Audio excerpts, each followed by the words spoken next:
Kalau kita ada satu gambar yang rasa kita macam kata bagus juga gambar ni, tapi sebabkan dia punya ejaan kadang-kadang tak cantik ke apa, salah satu cara kita nak rawat dia selain daripada kita mengulangi semula, kita gunakan fungsi dekat dalam Canva, kita gunakan kita uploadkan file tu tersebut. Sekejap, saya ambil balik sekali file tadi. Yang ini dia tak boleh copy kan. Jadi kita save dulu. Save image dulu. Okay. Dan kita cuba gunakan fungsi upload. Ya. Kali ini edit design. Dalam function ni kalau biasanya kalau begini dalam situasi dia, kalau ada berlaku sedikit kecacatan, part nak repair dia adalah kita boleh masuk dalam Canva. Okay. Alright. So kita gunakan fungsi iaitu namanya dekat sini. Nama fungsi ni adalah nama dia.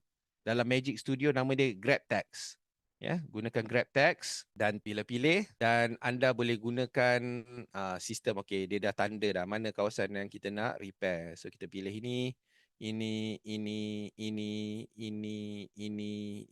ya, kita kata kita repair semualah supaya dia akan ini kan. Okey, okey, okey. Dan kita grab ya, kita gunakan fungsi grab. So apa dia akan buat?